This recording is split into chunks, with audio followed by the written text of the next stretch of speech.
হরে কৃষ্ণ।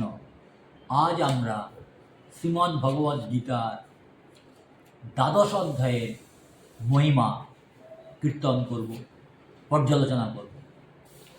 পদ্মপুরাণে দেবাদিদেব মহাদেব বা শিব, যিনি পরম বৈষ্ণব, তার পত্নী পার্বতী দেবীকে শ্রীমদ্ ভগবদ্ গীতার 18 অধ্যায়ের মাহাত্ম্য বর্ণনা করেছিলেন। ক্রমান্বয়ে আমরা আজ দ্বাদশ অধ্যায়ের মাহাত্ম্য পর্যালোচনা করছি। শ্রী শিব বললেন, হে পার্বতী, আজ আমি তোমার কাছে শ্রীমদ্ ভগবদ্ গীতার দ্বাদশ অধ্যায়ের অপূর্ব মাহাত্ম্য বর্ণনা করব। দক্ষিণ দেশে কোলবাপুর নামে এক অতি গুরুত্বপূর্ণ তীর্থস্থান আছে। সেখানে ভগবান বিষ্ণুর সঙ্গিনী মহালক্ষ্মীর মন্দির অবস্থিত, বর্তমানেও নিশ্চয়ই আছে। সকল দেবতারাই এই মহালক্ষ্মীকে প্রায় অবিরাম পূজা করেন। স্থানটি সকল বাঞ্ছা পূরণকারী, অর্থাৎ সেই স্থানে প্রত্যেকের যা যা মনের ইচ্ছা আছে তা গেলে পুজো অর্চনা করলে পূর্ণ হয়। রুদ্রগয়াও এখানে অবস্থিত, এখানে রুদ্রগয়া অবস্থান করছে। একদিন এক যুবক রাজপুত্র সেখানে হাজির হলেন। রাজপুত্রের হেমকান্তি শরীর, অর্থাৎ উজ্জ্বল গৌরবর্ণ তার, অতি মনোহর আয়ত দুটি চোখ, খুব সুন্দর তার চোখ, অতি বলিষ্ঠ তার স্কন্ধ, বিস্তৃত বক্ষ, শালপ্রাংশু ভুজোদয়, শাল গাছের মতো তার বাহু, অর্থাৎ দৃঢ় তার বাহু। কোলবাপুরে পৌঁছে প্রথমে তিনি মণিকান্ত সরোবরে অবগাহন করে তার পিতৃপুরুষদের পূজা করলেন।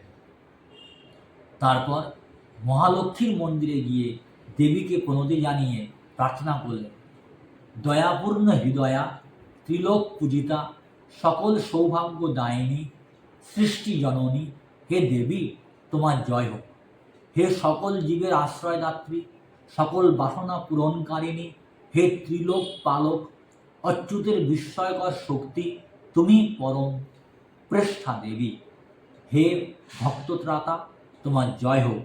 হে দেবী, তুমি ভক্তের মনোবাঞ্ছা পূরণকারিণী এবং তুমি সকল ভক্তকে অচ্যুতের সেবায় নিযুক্ত করেছ। অর্থাৎ মহালক্ষ্মী তিনি ভগবান অচ্যুত অর্থাৎ শ্রীকৃষ্ণের সেবাতে সকলকে নিয়োজিত করেন। তুমি সনাতনী, অর্থাৎ তার কবে সৃষ্টি হয়েছে, কবে তার ধ্বংস হবে সে বিষয়ে কোনো তার আদি নেই, অর্থাৎ তিনি আদি অনন্ত।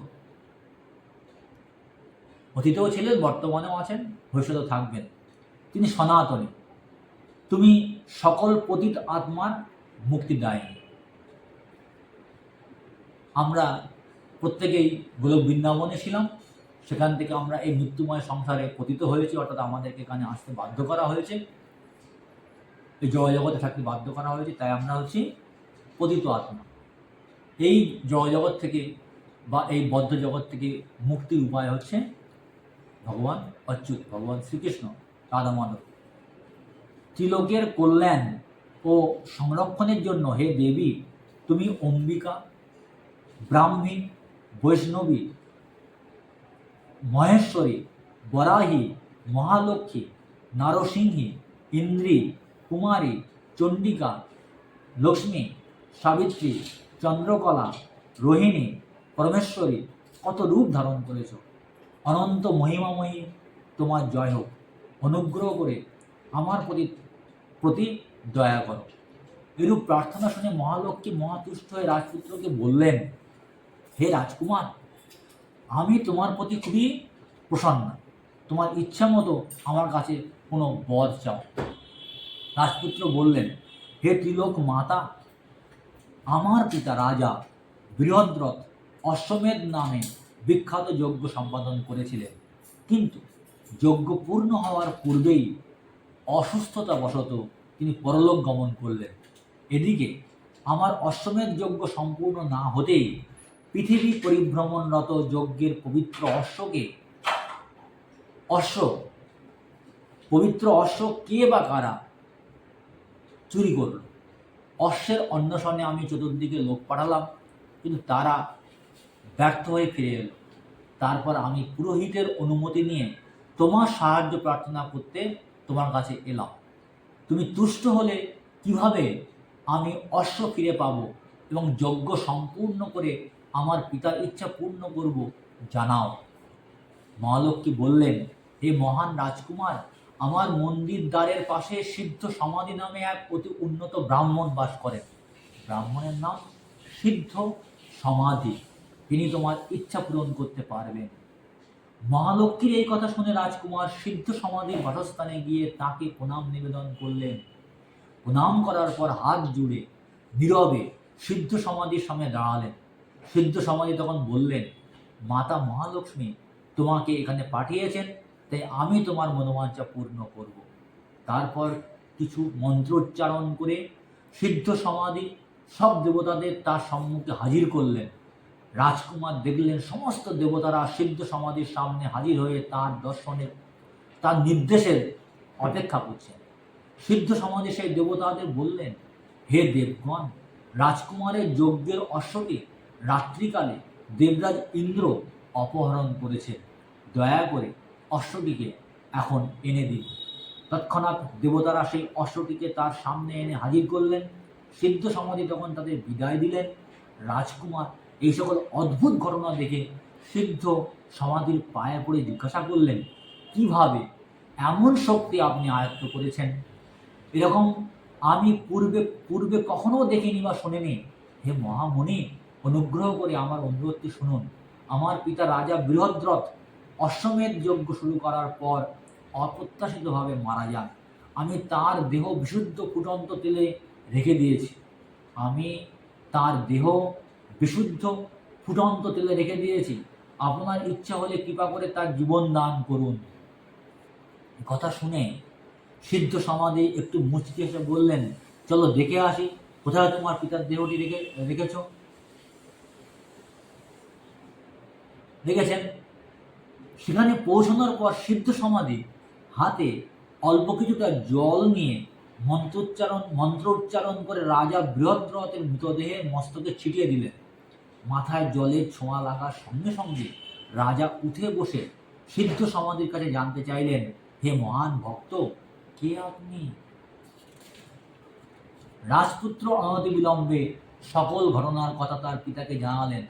সকল বিবৃতি শুনে রাজা বারবার সিদ্ধ সমাধিকে প্রণাম জানিয়ে জিজ্ঞাসা করলেন, এই ঐশ্বরিক শক্তি লাভের জন্য কি রকমের কৃষ্ণ সাধন করেছেন?